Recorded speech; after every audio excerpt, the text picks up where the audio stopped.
Now you position your feet up on the wall to be able to perform a decline push-up. Remember, decline push-up, upper chest. You do 3 reps here.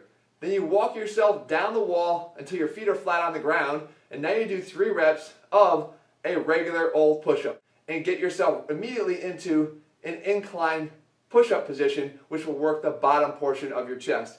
You do 3 reps there. All you keep doing now is go back and forth, up and down, up and down, up and down, until you fatigue. Remember, creating muscle growth is going to require that you push yourself to the point of fatigue. If you're training at home and you have a weight vest that you can use, even better. You'll be able to create that overload faster. The idea is understanding the different orientations of the fibers of our chest and how it kind of is commanded by the position of your arm will unlock everything you need to know to target those different areas, despite the fact that you don't have access to the equipment that you thought you might have needed. Like I'm showing you here, this is a back widow. We actually use this in our Athlete Zero program. You drive your elbows into the ground. You can keep your feet flat on the floor, and what you're doing is you're driving the lift of your torso, your upper back, off the ground via the elbows. Don't push through your feet. They're just there for support if needed, but you really want to be able to push through the upper back. That's how you're going to engage the rhomboids. That's how you're going to engage the traps. That's how you're going to engage the posterior delts to try to get you Superman, right? We're going to do it with our arms behind our body, though, and you can see very subtly that I'm actually rotating my shoulders back with each repetition. So I'm even trying to get a little bit of external rotation to get the back here, our rotator cuff involved. So I'm actually getting a little external rotation and obviously the squeeze of the lats, and then of course the glutes and the low back working together too. Here the important thing is how long you hold it for. Try to hold it or stick that contraction again for 2 to 3 seconds so that you can make sure that the muscles that you... Curl is a great exercise to target the entire bicep, but you'll be putting a lot more emphasis on your brachioradialis, which is the muscle that runs from your wrist across the inside portion of your elbow and into your upper arm.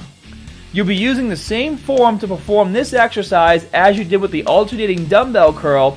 However, the only difference is that you'll be keeping your palms facing in throughout the entire movement and lifting both arms at the same time.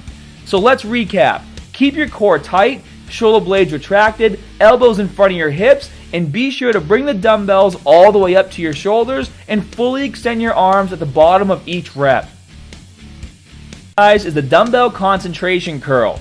This movement will target both heads of the bicep, but more emphasis will be placed on the long head or outside of the bicep. To begin, find a bench and sit with your legs spread apart so you have enough room to perform the curl. Place the outside of your right arm just above the elbow on your inner thigh. Once in place, grab your dumbbell and while squeezing it as hard as you can, curl the dumbbell to your shoulder. Then return to the starting position and repeat.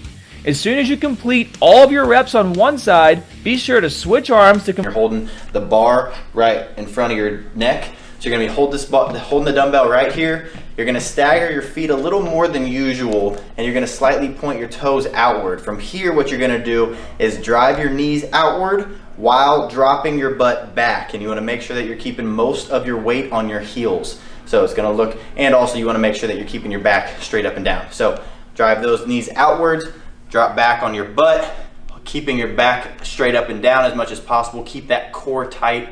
Drive up through your heels, squeeze through your butt. Down, drive those knees outwards, back on your butt, back on your heels, squeeze your... Trying to come back and touch our lower back with our heel. So there, back up like that. Here, back up like that.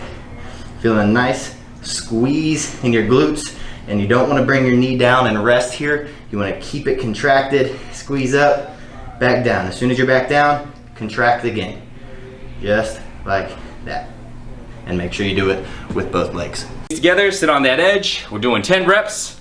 Come down, and when you come up, you want to tilt the dumbbells. You want to tilt the dumbbells slightly downwards, and you don't want to have your dumbbells out this way. You're not coming to the side that way. You're keeping your dumbbells turning, basically, what are we gonna call this? Knuckles down? Knuckles down. Anyways, we're gonna have the dumbbells turned this way. So you touch and raise. Touch and raise. Touch and raise. Okay? Just like this. Let's do 5 more. 1, 2, 3, 4, 5. Be careful in the middle. Don't want to anything. Chest out, front raise, boom, all the way to the ceiling, okay? And then come right back down. All the way to the ceiling and down. 10 on each side. 1. Last 2. 2. 3. 4. And I want you to get a view of the back. 5. Notice how my rear delts and you'll see my traps working too.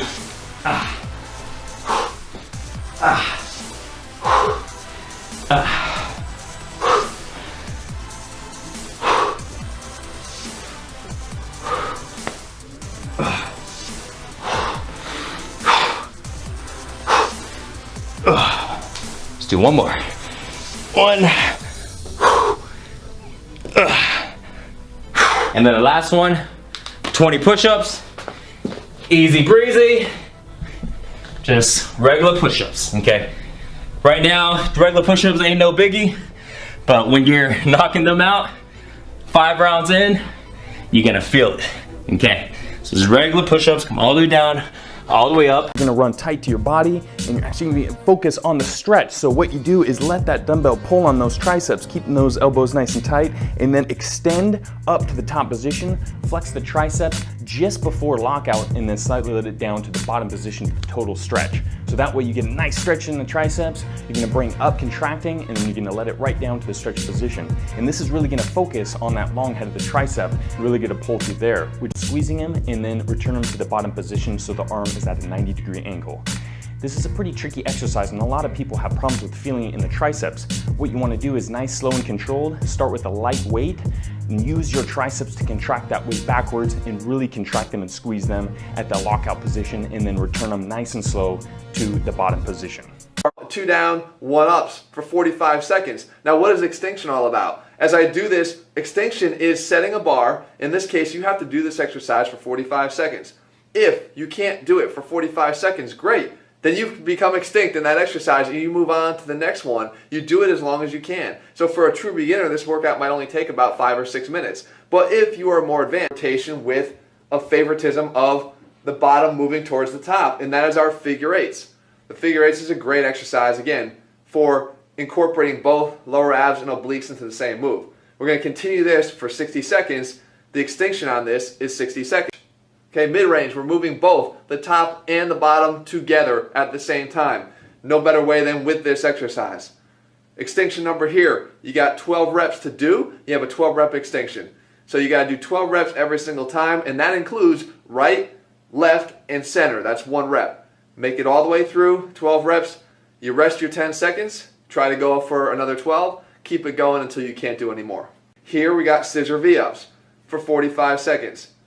Okay, we're going to go through, again, trying to get through all 45 seconds. If you're a beginner, you make it through 20. Guess what? You got 20 great seconds of an ab exercise that you weren't going to do 5 minutes ago. That's what we're talking about, progression. So you do that, and your extinction number here is 45 seconds if you have the ability to do, moving the top towards the bottom.